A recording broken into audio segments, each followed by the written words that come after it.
This podcast is sponsored by Miriam Altaf. If you have any legal queries, contact her directly.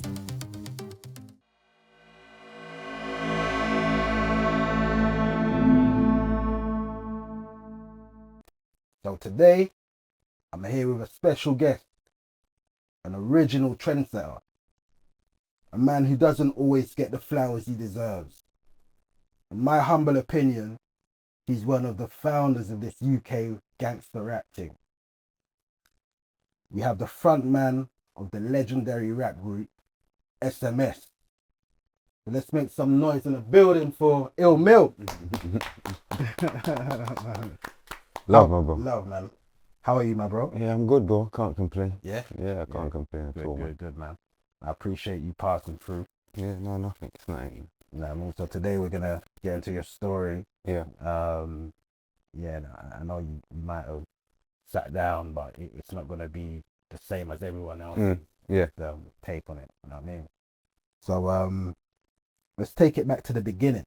Like where you were born, where you grew up. Yeah, well, born St. Thomas's Hospital. Grew up originally Stockwell, Lansdowne Green Estate. And then, we moved to Streatham. So I grew up in Streatham my whole life, really, but Stockwell in the beginning. Okay. Yeah. And did you grow up with any siblings? Yeah, I got, my mum had eight children, so I got 6 brothers, 2 sisters. Okay. And where do you land? I'm the second youngest boy. Okay. And the girls are the youngest. Okay. Yeah, but I'm the second youngest boy still. Okay. How was that growing up? Didn't need no friends. Okay. Yeah, the brotherhood was close. It was fun. It was good. Best times in my life, really, innit? When we was younger, definitely. When nothing's involved, there's no money, nothing. It's just nothing but pure love for each other. You know what I'm saying? Sharing, caring. You know what I'm saying? All sorts of stuff. So yeah, family. That's how it was them times in the 80s. Yeah. So I'm gonna ask you that about your earliest childhood memories. I don't know if you can remember. There's a few, man. They stuck. Yeah, they're like camera moments, man. You know, like I could give you one though where say me and my bro is with me now. We must have we was playing, and then you know them beds, the drawers come out. Yeah. We drew the drawer out, and then we found like a 4 or 5 underneath. Oh, right. And we're just spinning it, and we're like shooting at each other and stuff like that. You know what I'm saying? Man. Yeah. So that's a memory. That's definitely a memory when we was young. Yeah. And So okay, cool. I take it. Was it like your older brothers on Badness, or was it more like, was you born into this? You know, sometimes. Yeah, it's different with us. It's like, it's exactly what you said. It's born into it. It's from like the mum, the dad, uncles, brothers, us. Yeah. That's what it was still.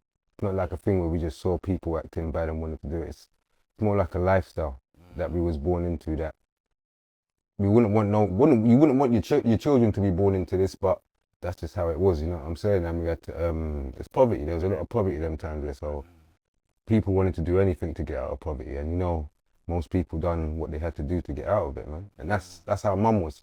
Mum was a hustler. So we was in the car, and she's doing, I don't know if you heard of bun and cheese. Might be. You know what bun and cheese is? Yeah. In today's terms, fraud. Going to banks, you know what I'm saying, and coming out with money. So we're saying mum do that. Dad, bank robber. Early 80s, like 80s, not black guys, he's got white friends. Bank robber, on moves, doing things like that. So it's a different kind of upbringing for us still. Yeah. And uncles, that's the trap game. You know, like the paid in full kind of era. Motorbikes, big chains, all the names what you hear on road now. Okay. That sort of stuff, yeah. Okay. So as a kid, did that influence you to be on Badness automatically, or was you just literally like a good kid growing up? When you look back, I wish I was good, man. I wish I was good. I say in the house, we was all good, but once we came out, because we had older siblings, older uncles, and we're seeing things firsthand, so we're kind of more advanced than our friends, if you understand what I'm saying. So it was kind of different. So man was naturally kind of doing certain things. I wouldn't even say it was like I think I'm bad or anything. It's just that we just done those things. We thought this is how life was, but it wasn't. You know what I'm saying? But at that time, we thought life was like that. Definitely. Okay. I'm like someone who went 8 schools. Okay. Five secondaries, 3 primary. Okay. About 2, 3 IT centers, psychiatrists, all kinds of shit. You know what I'm saying, bro? And nothing wasn't wrong, but they just thought because of you're lashing out in primary, you're smacking up the place, you're doing things that you're hearing your big brother was doing on road. You're testing it out on people in school. Do you understand? Kind of different thing. Where I'm in primary, I was carrying knives to primary school. Primary school. Back then. Because big bro and them were carrying knives on road. So I thought this is how it is. You see what I'm saying? Yeah. Where in primary school, man didn't have them things. You know what I'm saying? I'm getting kicked out, expelled, all sorts of things. Yeah. I can give you a next childhood memory. I remember one time a girl, I don't advocate this sort of stuff, but they're just trying to say this is the kind of child I was. She must have done something, run up her mouth or something. I just jumped on her back with the scissors and started stabbing away. Oh. This is what I'm trying to tell you. Yeah, so it was natural. It was natural. It's not something that we're proud of. I'm proud of anyway, you know what I'm saying? Just natural. Yeah. Okay. You know, you was talking about like having older siblings and this and that, so I'm gonna go on a current topic here. I don't know if you saw the whole Leicester thing.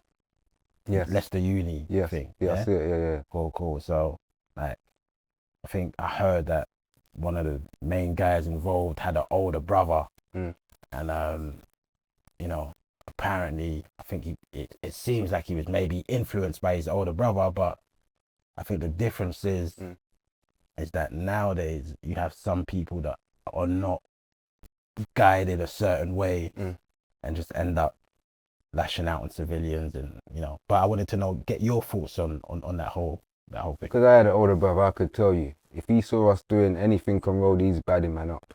Uncles too, dad too, even mum's friends. So we had to kind of hide it.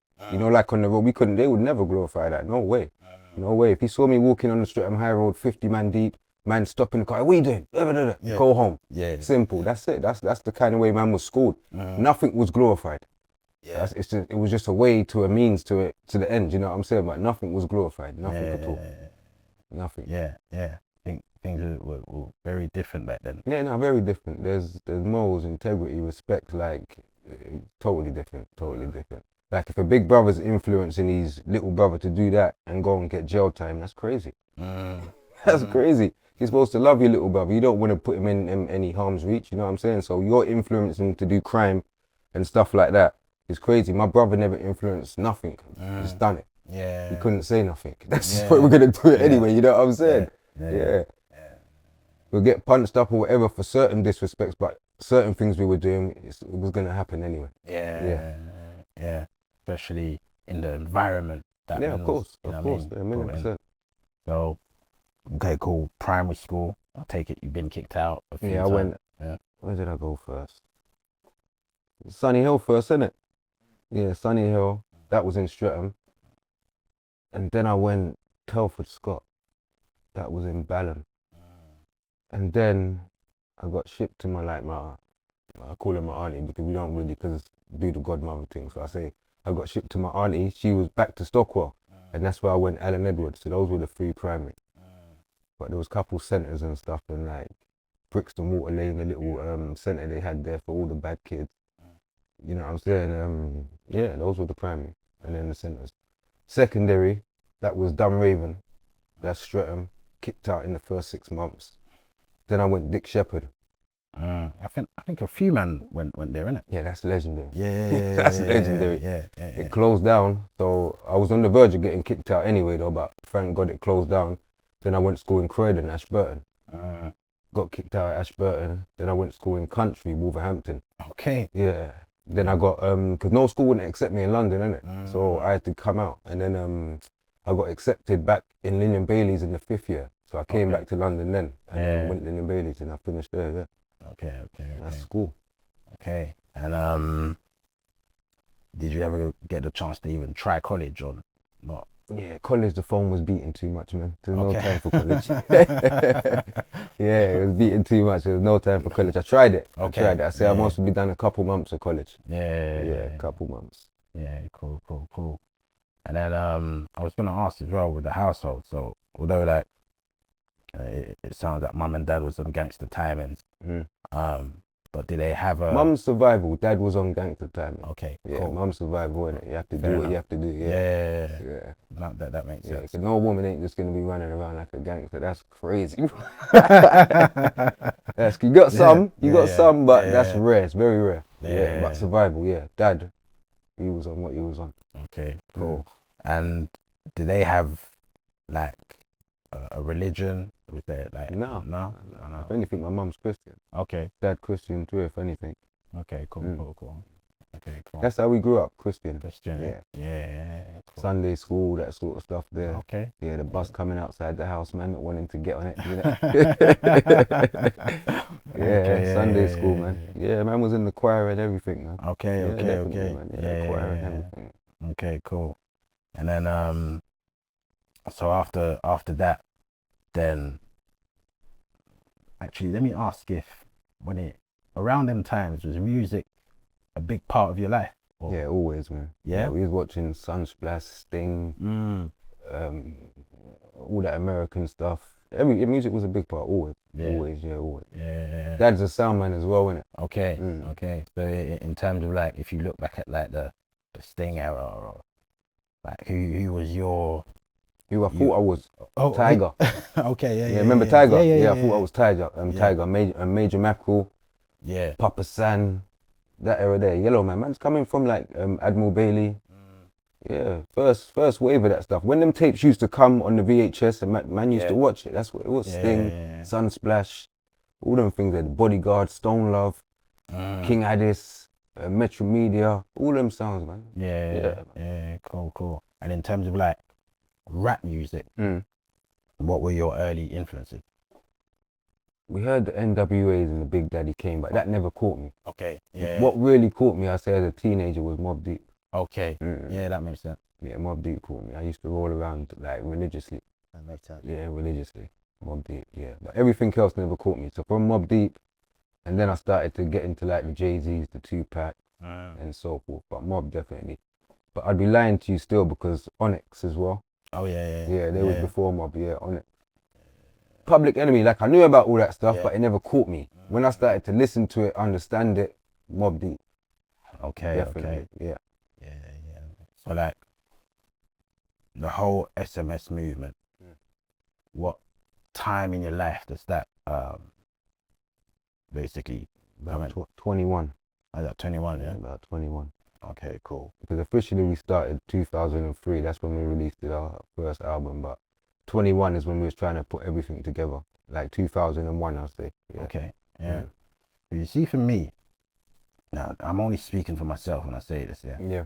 Like, I think you're the first UK gangster rapper that I heard. You know what I'm saying? But for you, who started it?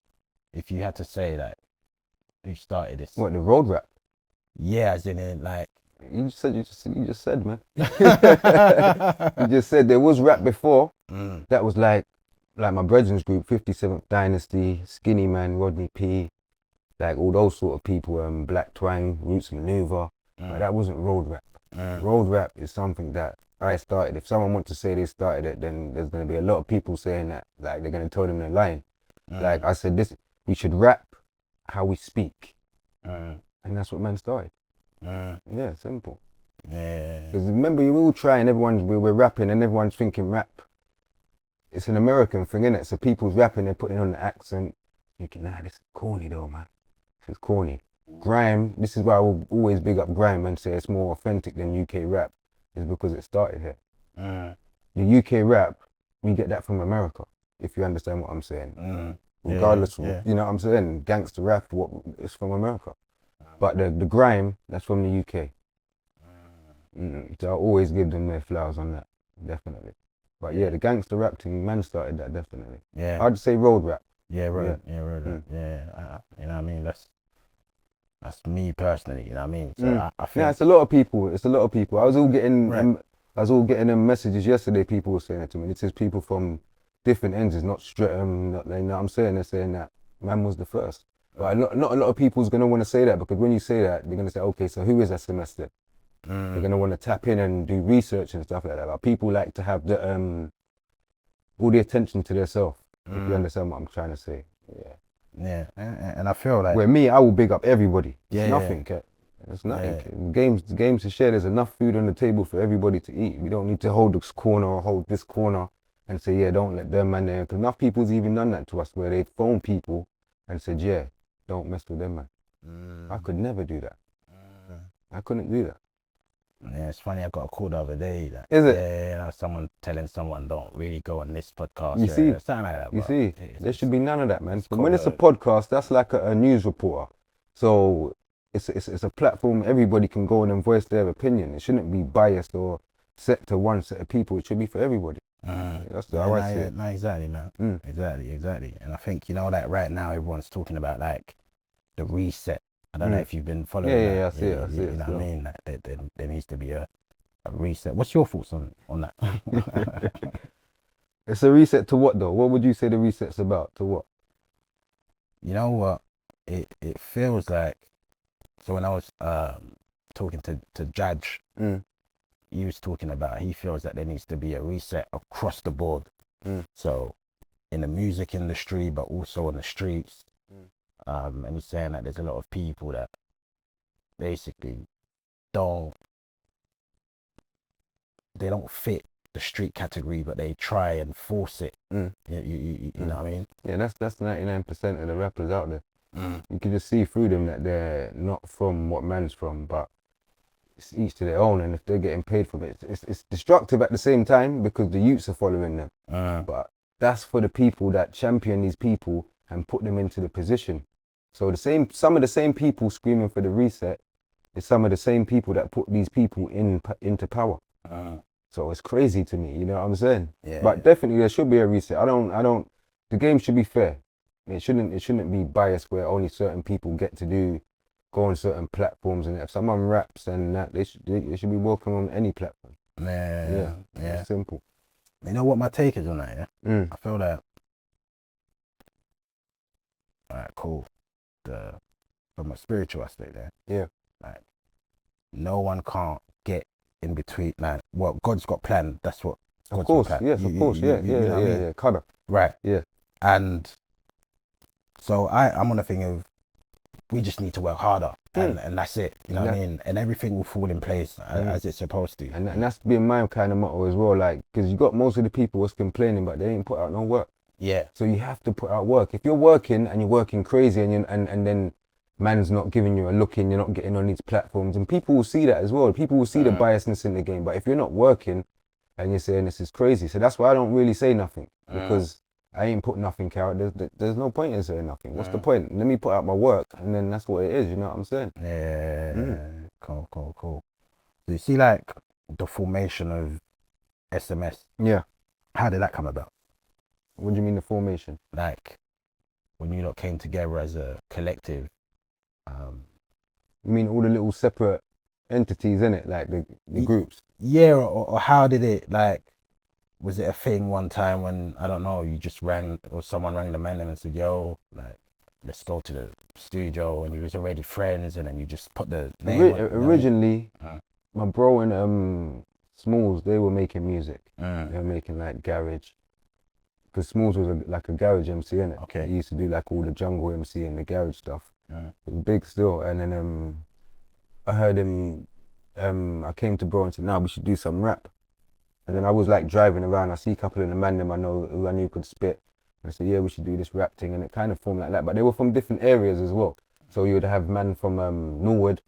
I had a couple man from Peckham, couple man from Brixton, couple man from Streatham, and that's how we was trying to build it. That's why the group was called Southman Syndicate, because we wanted all parts of South, you know what I'm saying? We didn't want it to be where you think it's just them, and no, we want everybody involved, you know what I'm saying? That's why it's called the Southman Syndicate. It's a brotherhood kind of thing, you know what I'm saying? Okay. A banner.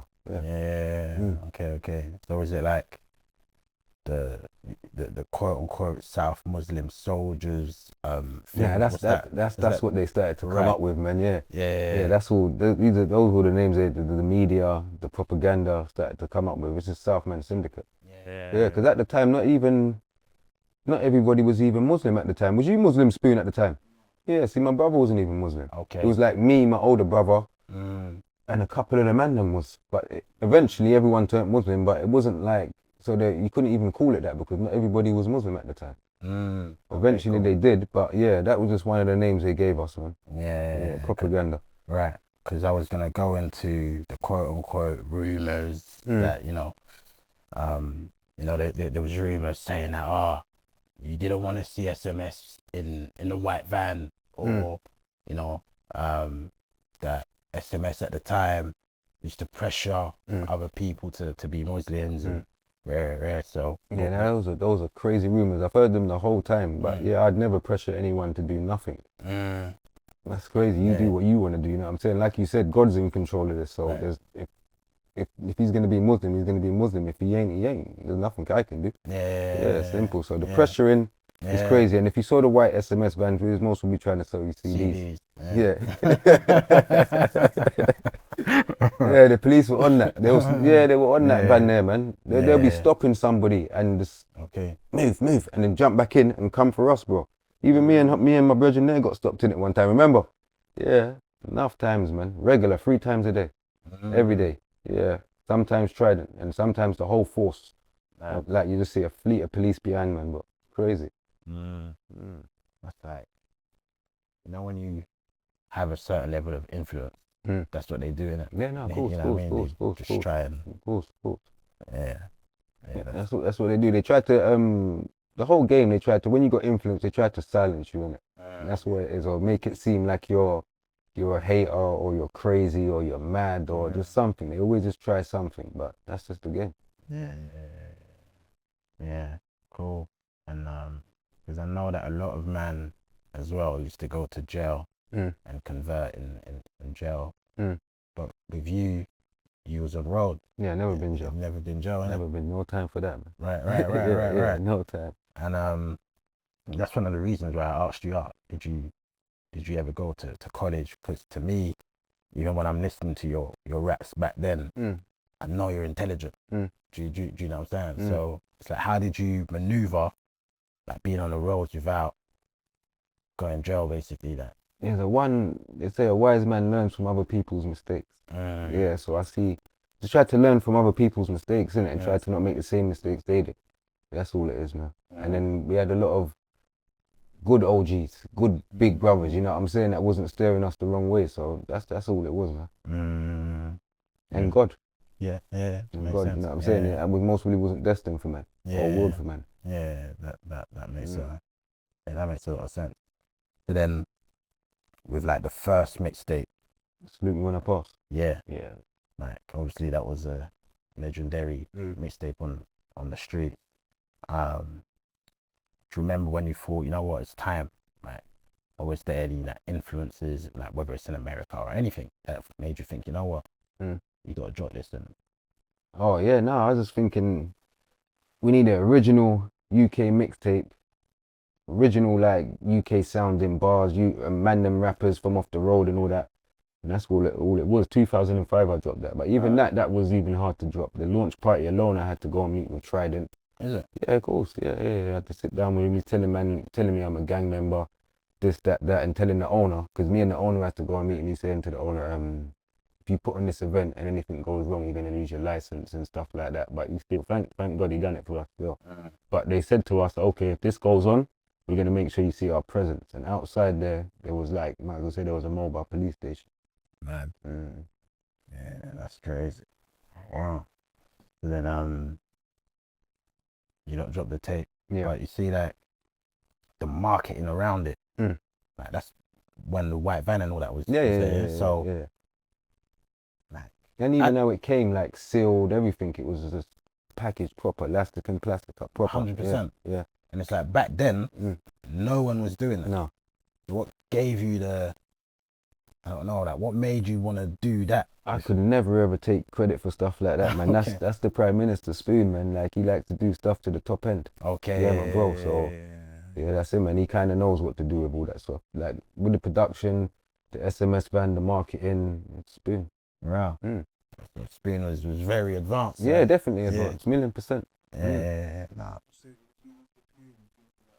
Yeah, it was. Okay. Yeah, because we watch people like that, and that's what I said, we learn from people, you know what I'm saying? So we're inspired by people too. We'd never ever say that man just woke up and done this. No, man, we saw like Master P, what they're doing, saw what Rockefeller was doing, we saw what all these sort of movements were doing, and thinking we can do it too. You don't want to be on the road forever, you know what I'm saying? So that's all the thing was. And to give back, help, build rappers, all sorts of things, you know what I'm saying? And that's what it was, man. Yeah. It was never done with like malice to say like this is some bad boy movement, this is some Muslim movement to do this to them or this, that, or fight the kuffar or all this mad shit people talk about, you know, it was never that, man. It was just normal road youths that came and found God. That's all it was. Yeah. And I think for the younger generation that are watching this right now, like it's important to highlight the fact that this was independent. Yeah. You know what I mean? This weren't money from like a label and things like that. You got literally went out there and Roll studio costs a lot of money, man, and that's just independently. And we had that from like, what, 2005 too, innit? Yeah, 2005. That's Pro Tools, full HD system, everything, man. It's crazy. And we've had that from then. You know what I'm saying? So that's how advanced Bro was, man. To make sure that we had the best sounds, you know what I'm saying? And best studio and stuff like that. So everything we're doing, even like when we done the podcast stuff, he made sure you got the top of the range mics, top of the range this, the free smoke sign and stuff like that. That's just how he does things. Yeah. That's how he does. Yeah. But you know, like still doing it. What, that the podcast? We're gonna come back with it. Yeah. We're gonna come back with it. Yeah. Cool. Yeah, that looked proper Yeah, as well. yeah. That's what Bro was just saying now. He said that he watched it back and he was saying, right, that was 4 years ago, but the setting was so advanced. And that's so that's what it was, man. So we like to do things sometimes. But even he's saying that sometimes it's not good to do things like that because it's too advanced. If you understand, it's like before you're the time and then you don't even really get your flowers or the appreciation for what you've done. Yeah. You know what I mean? And that's what this platform's for. You know what I'm saying? Not forgetting anyone. Like obviously it's impossible to remember everyone. Yeah, no, you know of course, what I'm saying? of But course, I feel like when it comes to people like yourself, it's important to give I appreciate flowers. that, man. You know what I mean? And like after that mixtape, what was the mindset? So it's dropped. Obviously, I'm assuming people buying it on the streets. Yeah. Like, what's the mindset? You forgot about the first album, you know, the SMS one. Okay, was that before or after? Yeah, that was before. That was before. Yeah, that was before. Okay. Yeah, so we done the first SMS album before. That was like 2003. Okay. And then 2005, I done a solo mixtape, and then all the group had their tapes ready to drop and stuff like that. Okay, cool. I think the 2003 would have probably been the one that I heard. That was the like, Black Album. Right. Yeah. I was like, yeah, that's when I was like, yeah, that's the first time I've heard it. You know what I'm saying? Yeah, 2003, the Black Album. Salute Me When I Pass was 2005. And then after that, that's when you hear the SC14/8 lot, like Blue Barrel lot.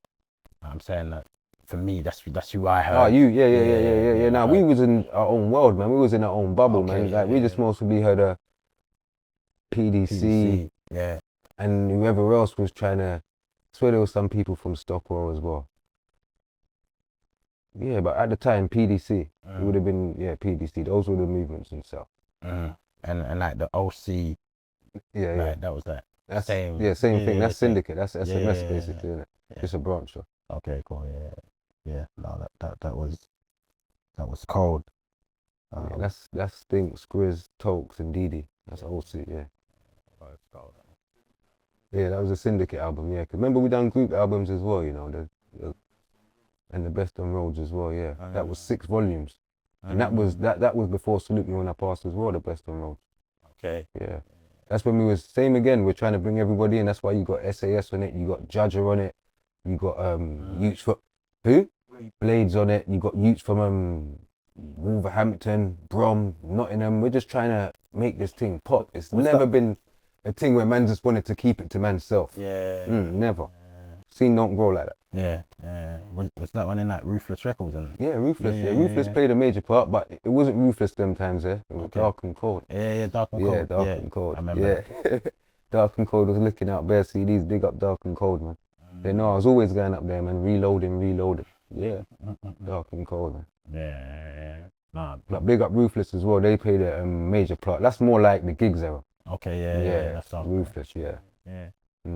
Yeah, it's more like the gigs, the Young Spray, like those sort of mixtapes. All these tapes called Hard to Kill or something like that. Yeah, those are the tapes I used to see on the side when I used to go in there.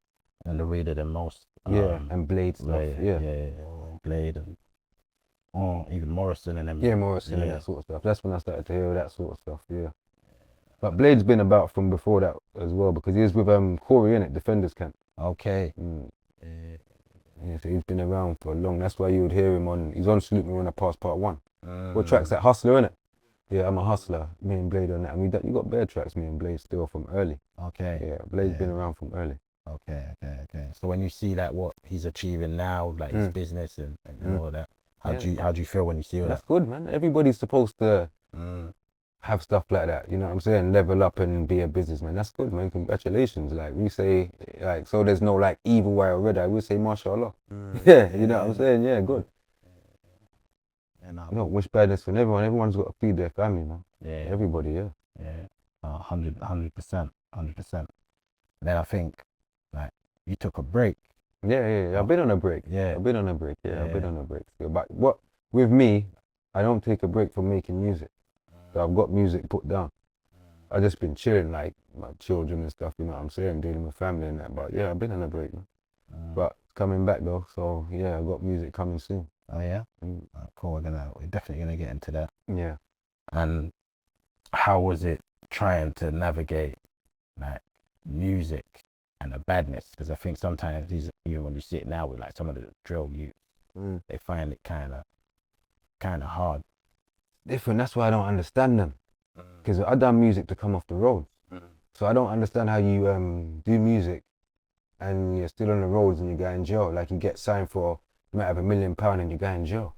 That's crazy to me, man. We done this to get out the hood, not to be rapping and be shooting, having shootouts and beef and all that. If it happens, it happens, innit? But it's like with these young ones, it's like that's all they're living for, bro. Beef. This one, that one. That's crazy, bro.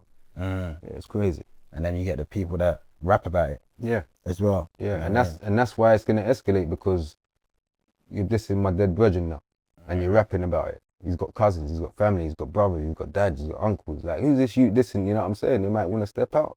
So this is why these young ones have to be careful of what they're doing, because it's not just one person. Some people's got families, man, and big families. You know what I'm saying? And some things just doesn't end there.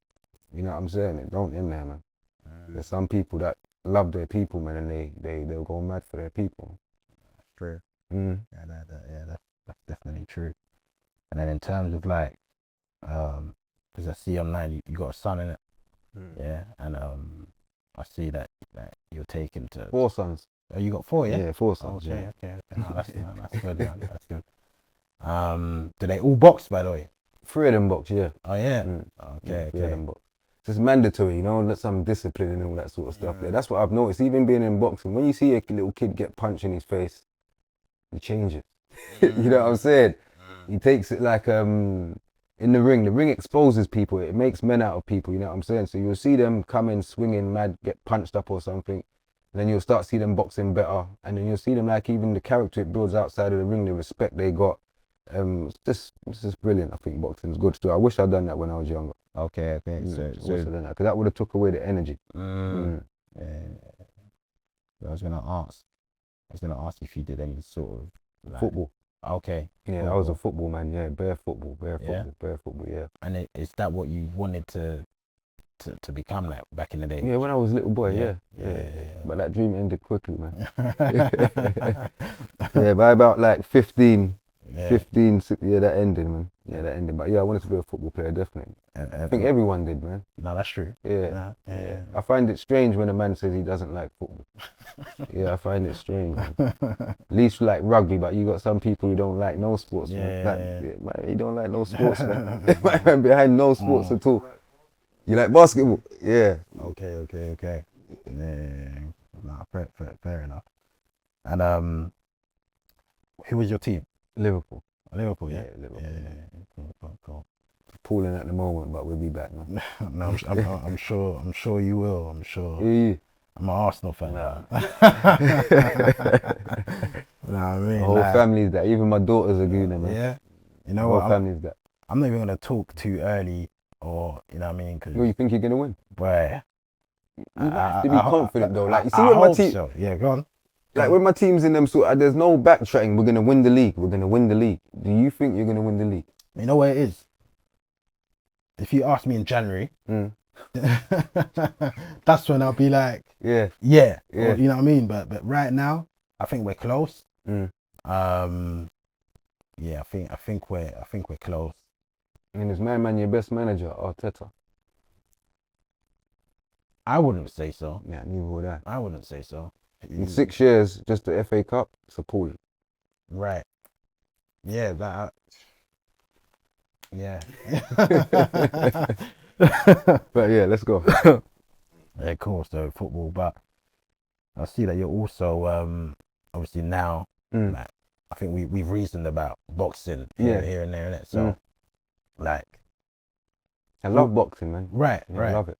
Like me too. And I was gonna ask, was you, although you didn't box as a kid, was you sort of always like, you always had an eye for it? Yeah, we used to think we was Tyson in the playground. Knockouts. Yeah, knockouts. But yeah, no, from the Tyson era, you know when Tyson came out, even though I liked it before that, like Hagler. Hagler was my first boxer. Okay, yeah. George Foreman as well. Yeah. Then it was Tyson. Yeah. And then so forth. But now it's Bud. Terrence, that's the man. No one ain't beating it. No, 100%. Yeah, nobody.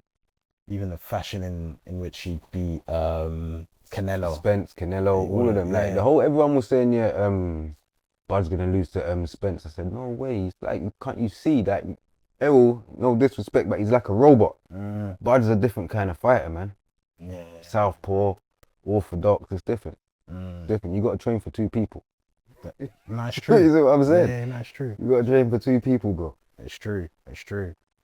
So like, what's your thoughts on the AJ and Jake Paul? Like, I don't watch stuff like that. You don't watch it at all. Yeah. I don't watch stuff like that, man. It's good for the sport. It's putting eyes on boxing and stuff like that, but it's pointless, and it's all about the check. Those fights there. It's about the check. I love the sport of boxing. You know what I'm saying? I don't, not for the money. Even though some fighters, that's what it's prize fighting, isn't it? But not just solely for the money. No, that's like watching Mike Tyson. Who did he fight? Roy Jones. Yeah. Yeah, I don't watch that sort of stuff. See, I don't watch that stuff. No exhibition. Yeah. Fair enough. Yeah. I think when it comes to personally, I don't know. I might just, if there's nothing else to watch, I might just watch it. No, I was watching boxing yesterday. Who was fighting? Whitaker. I watched the Whitaker fight, and I watched the Fraser Clark in the TK fight. Yeah. That was crazy. That heavyweight fight. It was sloppy.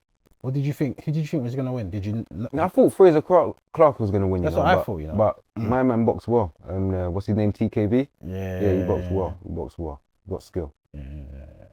Oh, that's good, man. And then like you saw the Eubank Conor Ben. Yeah. What was your thoughts on the second fight? Didn't like it. Yeah. Yeah. My man was too weight drained. Couldn't throw a punch. No point. Just there to get beaten up. Yeah, I didn't like it. I think people dismiss that now. What, that? Like the weight train element. Yeah, of course they will. They just want to see a fight, man. Yeah, that's the casual fan. But when you know fighting, that plays a major part. You couldn't even throw a punch, man. You don't fight like that. Chris Eubank's kind of more like explosive, and he looked so drained. It was unbelievable, man. Yeah, it's true. It's true. And I heard, I'm not sure how true that is, but I heard Fury's supposed to be coming back next year. Like, it's over, man. He used to be my fighter. I used to love Fury. But then when I see him lose to Usyk, I said, nah, man. I don't think that should be happening. Not taking no shine off at Usyk, but I don't think he is what people think he is. Like, everyone says he's amazing and all that. I don't see it. But who do you think could beat him though? In like nobody now. Do you know what I'm saying? There's no heavyweights. Maybe that I like that Moses Otama, but he's not ready yet. Yeah. He has to. He's got a couple more years. My man's properly seasoned, Usyk. But I just, I don't. Maybe it's his style I don't like, but yeah. No,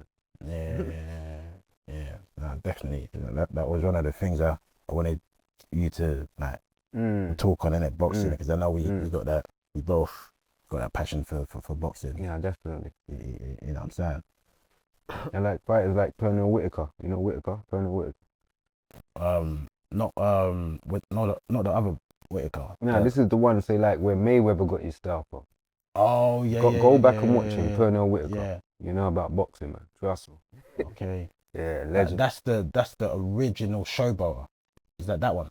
Because there was one that was also called Whitaker that was a show. He's stylish, but I wouldn't say he's a showboater. You're just not touching him. Yeah, he's nice, man. Nice. He died in was crossing the road and a car licked him over. Oh, is it? But proper fighter. Southpaw. Yeah. No, I hear that, man. I hear that. So cool. If we go back to like your life, and because I was talking about your sons being into boxing and that, like, do you think? Or let me ask you, how did having children change you?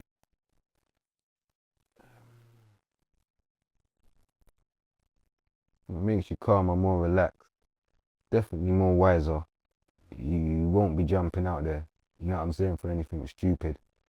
It just makes you just you have to value life more, because you've got another life there that you have to look after and provide for, and just makes you all around better man if you're involved.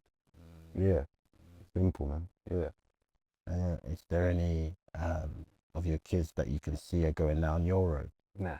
No? Okay. That don't happen, man. Yeah. That don't happen. Not on my watch anyway. That would have to happen like if I'm dead or something like that. But this is what I'm trying to say. This is like even a message to even the fathers. You have to be involved with your children. You can't just make them be growing up and thinking they can do what they want to do, or, oh, he's big and tall now, I can't talk to him. You're supposed to always be disciplining. Disciplining. And that's it. Simple, man. I don't beat my kids. I don't have to. You know what I'm saying? But if I start talking, then they will listen, bro. And that's what it is. You have to talk to them, man. Can't just let them do what they want to do. And that's just what it is. And then they come outside and then they start stabbing. But if you stab the wrong person, someone might kill your mum. And that's it. Or your dad. You know what I'm saying? Somebody might not hear it. They just come through your door and then it's curtains, bro. You see what I'm saying? So it's a risky game, man. Risky, because like I said before, people love their children, their kids, their mothers, their fathers. Even this, what the next thing I said, I don't hear no one speaking on it. It's like they glorify it, like this phone snatching thing. It's like people only do it off of women. We couldn't be going around licking handbags off of women. I know there was a time when people used to do that, lick texts, and that's when they used to lick handbags, but that sort of crime is petty. And if anyone sees it, they should whack a man up, bro. Simple. Imagine if it's your mum, grandma, kid, a man just knocks down your grandma, makes her bust her head and die. Can't be touching women. They're off limits.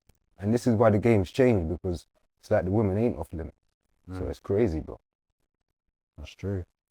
Women, old people, children, off limits. That's what it is. Off limits. I don't care. They were the morals that used to come with this lifestyle. That's what's in me, man. Yeah, that's where I've been. It's embedded. You're not gonna trouble someone's grandma, daughter. You know what I'm saying? These are crazy, man. That's crazy. You're a madman. You're a madman. I don't care if you're on your electric scooter and your ski masked up in there and you're snatching. That doesn't make you hard, bro. That's a low level of criminal. And even if you go jail, you should get whacked up. Man should whack you up on the wing. Same treatment like for paedophilia, or if you raped a girl, or you know, these sort of things there. Whack a man up, bro. And these things ain't going on. So this is why people think these things are acceptable to do. Yeah. Definitely not. Definitely disgusting. Man stung my mum's phone, I'll be mad, bro. Of course. I'll be looking for cameras and everything, bro, to find that little shit, bro, man. And that's what it is. It's a little shit. Yeah, no one ain't doing that. That's not being a criminal. That's being a scumbag. You're a hazard to the community. You know what I'm saying? Certain things need to be back in place where the man them are coming together and making sure everything's regulated, bro.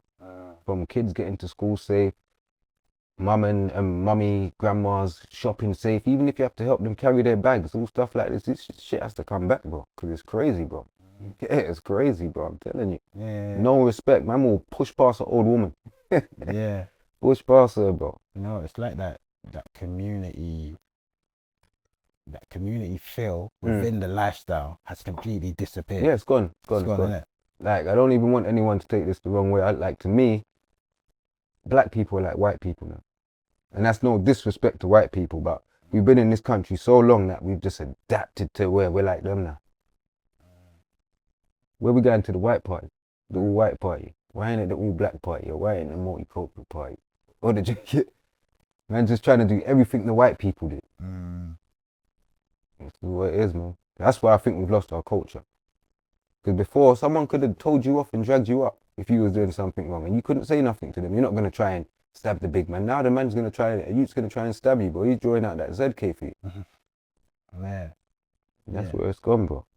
You know, like, cool, so if you speak to like Windrush generation or like the older generation, yeah, and you, like, they'll tell you that more time when they used to see another black man, like, on the roads, they used to salute them all the time. They were happy to see another black man on the road. If you fast forward to like years later, even today, you see another black man on the road, and it's like, what's he looking at? Like, you know what I'm saying? You got to kind of. My bro said it best. Black attracts black. If you got two black magnets, what are they gonna do? Come together. That's like, it's like you only see the black person. The white guy's got the same thing on, the same car, but you see me. So, Why don't you see him too, man? Why don't you give him that look too? Yeah, like, the black attracts black, man. It's like we've been brainwashed and messed up through slavery and all these sort of things so badly, like that Willie Lynch theory and all this sort of stuff. Yeah, man's messed, bro. Man's messed. But you see, like, so the older generation I was talking about, yeah, like, they all see each other, salute each other. But when it, like, even us, man, like, we'll see each other and, like, just look. You know what I'm saying? So where did it go wrong in your eyes? Like, maybe that's a mad question. That Windrush generation you're talking about is a whole different generation. It's their kids where it went wrong. Yeah. So like, say like my mum's generation. Dances, blueses. That whole Windrush generation you're talking about, married, own houses, working. Man's mum's generation, not on that, bro. Party life. Party life. That's where I think it went wrong. They just wanted to have fun. And the dads of that generation there too, bare kids, bro. Like, on my dad's side, I got 12 brothers, bro. That's to what I told you. Added to the 8. Yeah. That's what I'm trying to tell you. 12 brothers and what is it, 2 sisters, man? Yeah, 2 sisters. That's 14 from my dad. Added to the 8 from my mum. That's what I'm trying to tell you, bro. So that's how most of the dads were. They were just beating, bro. Beating. Dance, blues, beating, you know what I'm saying? I'm telling you. And then there was like rabbits, bro. I'm telling you, bro. Like rabbits. And then the generation after that, of the black men that I kind of saw, they were more like, that's the drug dealing generation. That's crack cocaine. Yeah. And when you look at like the William Lynch theory, and that's what, look, that starts from school, where me and you's dark skin, and then we say to him, you light skin, blah blah blah. That's all that, bro. Because he's black just like us. Yeah. He's on the run. That's what it starts from school, bro.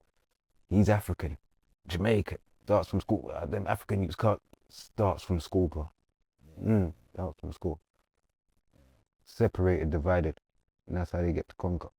And with all that like wisdom, what would you sort of advise the younger generation?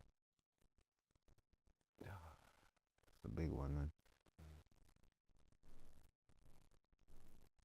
Just to try and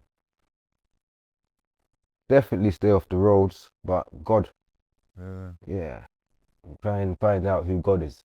You may not believe in God, but try and find out who God is, and listen to your parents too, because the reason why they're telling you is because they've been through things. You know what I'm saying? Like, sometimes you think, you think they're telling you to stop you growing, you're shying or having fun. It's not. It's because they've seen what happens when you go down that road. So sometimes it's good to listen to your parents. Well, you should all the time anyway. You know, listen to your parents, man. That's what I would say. Listen to your parents and respect your parents. Respect your parents and listen to them. That would be the best things I would say, because that's where it starts from. From when you respect them, then you can take it outside the house and start respecting other people. Yeah. You know, I got a picture, yeah? Like, this is a picture. And I wanna know, yeah? Yeah. Like, what was life like back then? Like, these times, yeah, for you. Now you see what's going on? This is all Versace, bro. This is all Versace. The pinky ring on the side. Man. You see a big Shaq with his chain. Yeah, man's on the roads fully, man. Trying to build this SMS thing. Yeah. I'm most probably like 23, 24 in that picture there. Okay. Yeah. Yeah. And if you could go back to that time and give yourself any advice, or what would you tell yourself? The wisdom you have today. Yeah, definitely watch the company you keep, and just should have keep working no matter what goes on. You know what I'm saying? Block out all distractions, all outside noise. Even the noises of, you know, like when you got friends would tell you you can't do it. That's the man there to the side, you know what I'm saying? Because anything's possible. You know, if God wills it, it's that. So when people's telling you can't do anything, that's like a neg. So those people, yeah, they should have been gone. And yeah, just kept working, man. Yeah, just kept working. Because then there wouldn't have been a place for all these people to be in the positions they're in. If you understand. So yeah, just to keep working. When you see like the rap scene today, what's your thoughts on it? Having created something, be good to get your thoughts on that. There's a couple good artists, definitely, but majority is talentless, and it's like a facade. It's just about what you've got. It's materialistic at the moment, you know what I'm saying? I think it's changing a bit now. It's getting back to more where man's trying to be more authentic and show. Man might just be sitting down somewhere rapping, but before there was a time when it was just about big whips, jewels, and all sorts of stuff. And some people were feeling even insecure just to come out and shoot a video because they ain't got that shit. So that shit crushed the game. Yeah, it crushed it. You had people living beyond their means. You know, like every video you see in Lambos, jewels, baguettes, rollies, this, that. Some people think, I can't compete with all this. And these times he's a good artist, you know what I'm saying? So that crushed the game. It made it seem like the UK rap game was materialistic when it's not. Rap's not materialistic. The streets ain't materialistic. Rap comes from the streets, so it's not that. There's all different. There's a lane for it, yes. Fly rappers, gangster rappers, road rappers, conscious rappers, drill rappers. There's a lane for everything, yeah. But it was just, I just saw the game, it was just all that, everyone was just talking this shine talk and all this sort of talk. Crazy. Where's the substance? Where's the guidance? Like rappers I used to listen to back in the day, there was guidance. They guided me through certain situations, you know what I'm saying? Yeah. No, nothing. That's why I just don't listen to anybody. You have to be the man kind of like who you say you are. You know, it's true. When I think about who right now is guiding the generation below that, I can't really think of anyone, to be fair. No one. It's all materialistic rap. It's all materialistic, or gangster rap was gonna make the youths think that I want to do that too. There's no balance. I don't think there's no balance at this precise moment in time. Gonna get back to that, but that's why everyone's screaming this reset thing, because it's a facade, man. The game's crazy. And then there's the corner of people, that's the gatekeepers that's holding the game. That's why you've never seen man on what? No freestyle platforms, isn't it? Name one. Fire in the Booth, GRM, Link Up, none of them. How can you have all these platforms and there was a time when no one's crew was bigger than SMS and not have SMS on your platforms? At all. At no time at all. Let me ask you, why do you think that is? Like, if you had to, like, the phone calls behind closed door, and yeah, I'd say it's more. They were more messing with the people that we didn't mess with. It can only be that. Can't be nothing else. Yeah, don't mess with them, man. Because an unbiased person, where we have messed with platforms that just come And then I call the other person, yeah, come, you know what I'm saying? I don't care. That's the game. Two sides to a story, innit? Two sides to a coin. You think it could be due to like some man being nervous? Like they might have heard certain stories that like the media might have put out, and they might be scared as well. Like, you think it could be that maybe? Or Nah, it can't be, man. I think we're one of the coolest rappers, like movements out there. You know what I'm saying? There's no energy like that. There's no energy like that. Yeah, there's no energy like that. There's no energy like that at all.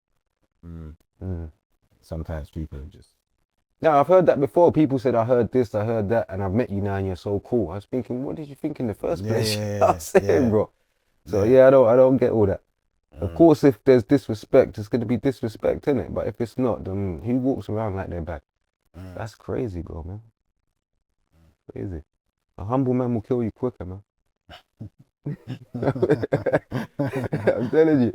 He'll kill you quicker, bro. You see the bad man coming a mile away. Screwed up face, you know what I'm saying? You know what he's on.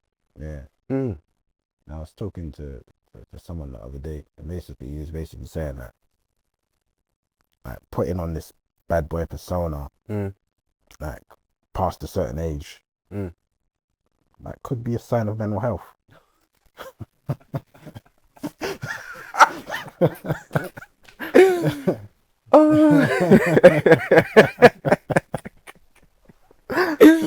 Man said it. I don't know. I don't know. It could be. I mean, could be. Yeah, it could be. It could be. It could be. It definitely could be. But I think you evolve, innit? It's like, you see, if you're from the streets, like, you're doing badness, you stop it, you go, you get you evolve. You're not just supposed to be just stuck doing the same thing. Yeah. Going to the same raves, just doing the same thing you was doing when you was 18. That's crazy, bro. You're in the rave, like, say you're like my age, yeah? You're in the rave with like 20-year-olds and all these sort of things there, man. Could be your daughter. My daughter's 23, bro. That means no clubs for me. That means no clubs for me. You might catch me at a little festival or something, and that's rare, but that means no clubs, man. There's none of that. It's just work. And if it is a club, it's work-based. You know what I'm saying? But there's no time to just be chilling like man's on the road still. No, that's crazy, bro.